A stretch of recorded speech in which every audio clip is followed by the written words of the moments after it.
It's so great to see so many of you come out to hear a discussion about think tanks. And think tanks in Canada don't necessarily have such a good reputation, or are not as well known as they are in other parts of the world. I'm not sure if any of you have read the University of Pennsylvania's Think Tanks and Civil Societies program, recent rankings of think tanks around the world. Well, Canada ranked 10th out of 25 countries.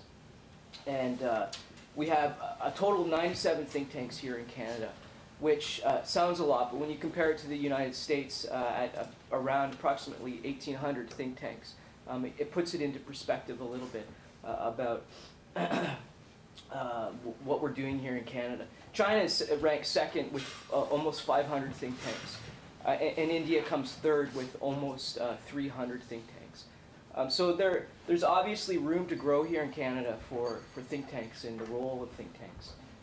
And this is, it's great to be on a panel with some of our competitors, the Fraser Institute, for example, one of our main competitors, and also the Institute of Public Policy. They're certainly our main competitors in the think tank industry. And I'll congratulate the Fraser Institute for making the rankings in the University of Pennsylvania's recent survey. Thank you. I think it was one of the only think tanks in Canada that made it onto the rankings. So congratulations. We follow what you do too. We follow what we do very, very closely. Given that today's world is becoming more fast-paced and more interconnected, it's very dynamic with social media, with all sorts of tablet technologies, and things are changing so fast. There really is an increasing need for independent think tanks, like the Conference Board of Canada, like the Fraser Institute, to generate and disseminate research and act as what I call information networks in support of leadership development across the country and around the world. Think tanks are very different than universities. We have a grassroots approach, so to speak, to public dissemination of research and what we're doing as research institutes. In many ways, we act as a bridge between the academic and policymaking communities.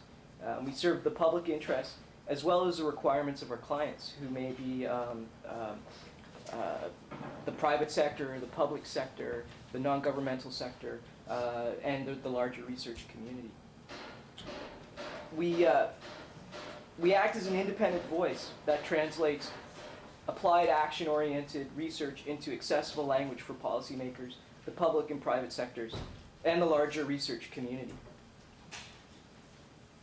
And it's crucial that you get that we're independent and that we're objective, because the research we do is driven by that sense of being independent. And as we get funding from our clients, that isn't necessarily driving the research results. And there was a big controversy recently at York University, I don't know if any of you were following that, about the establishment of a think tank with the founder of RIM. And the faculty at York University voted down the development of this think tank because of this feeling that there would be too much private sector involvement in the hiring of faculty and the direction of the research results. This is something that needs to be clarified, certainly with think tanks, and that we are independent, we are objective, and we are facts-based. Really, really important. At the Conference Board of Canada, we conduct research with a high degree of rigor, both within and across diverse disciplines, such as future studies, health, economics, public policy, indigenous issues, political science, gender studies, and mental health.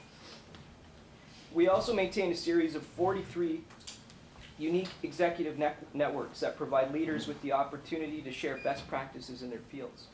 We're ultimately in the business to help leaders make better decisions. And our executive networks are really, really interesting opportunities for leaders to come together and share best practices and to hear from other leaders in their field. And it's a great opportunity to grow and to learn from what's happening out there. Like I mentioned, this Conference Board of Canada is a not-for-profit independent think tank. Our research is objective and facts-based.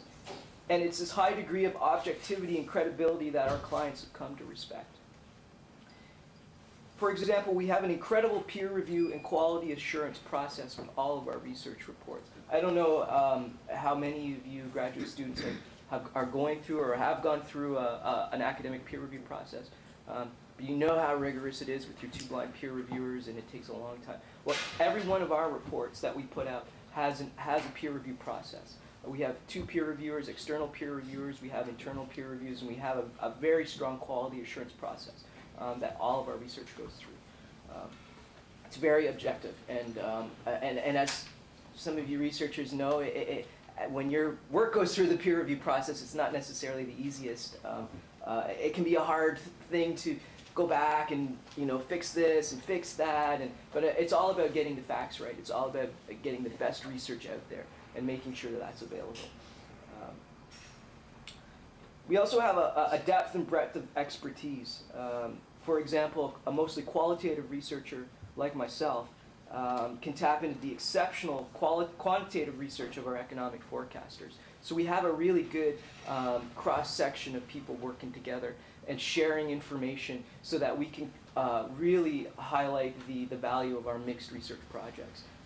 Some of you may know the Conference Board of Canada mostly for our economic forecasting, and our economic forecasters are amazing. I always joke that maybe our Vice President of forecasting, Glenn Hodgins, should be forecasting the weather, because he'd probably get it more right than the weather people. They're amazing, absolutely amazing.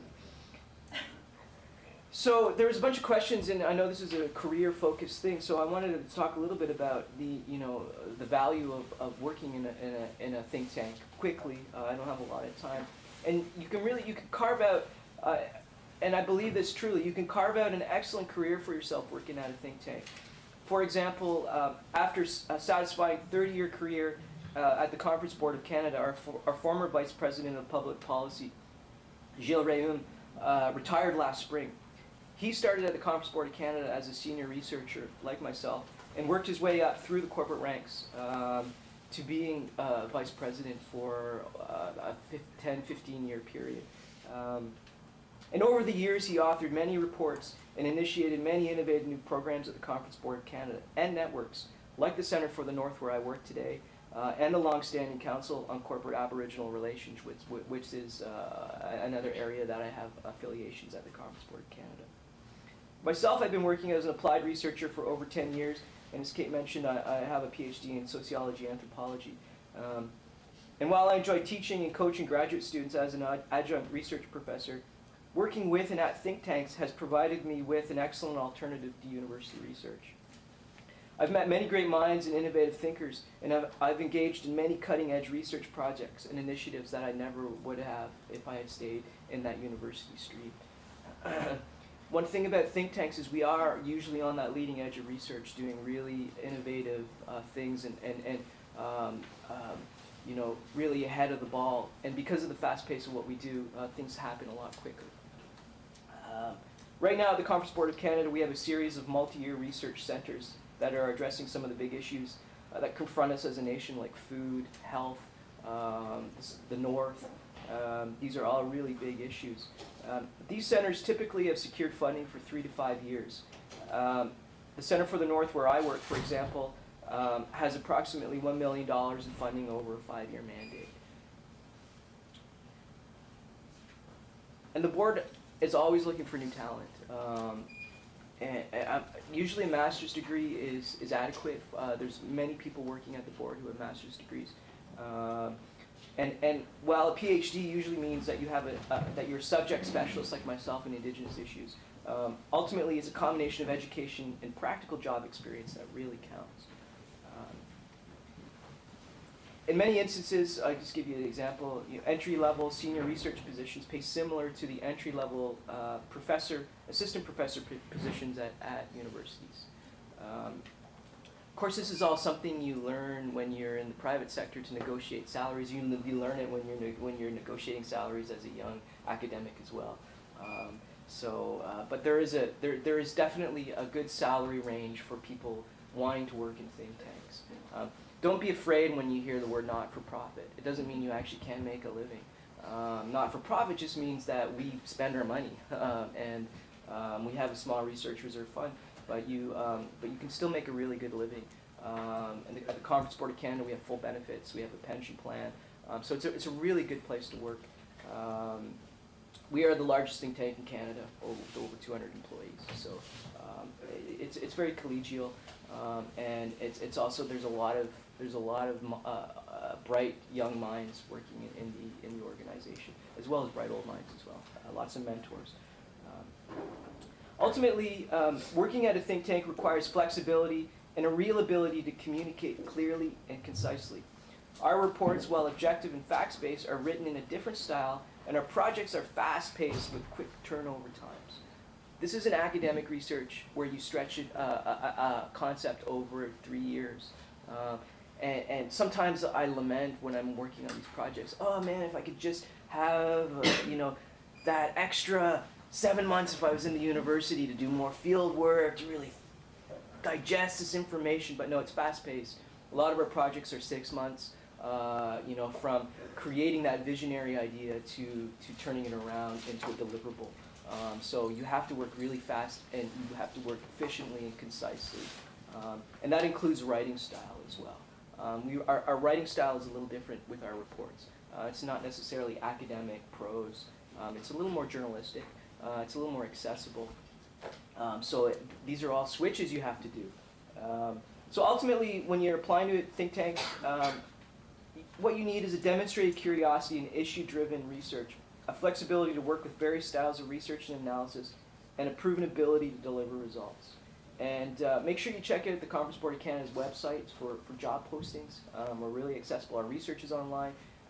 Also, you check out the Center for the North if you want to see some of the real tangibles of what a multi-year center at the Conference Board is delivering. And also, if you want to connect with me, I'm on LinkedIn. So please, open invitation. I'd love to hear from you if you want more information or like to see, some of the material that I've done.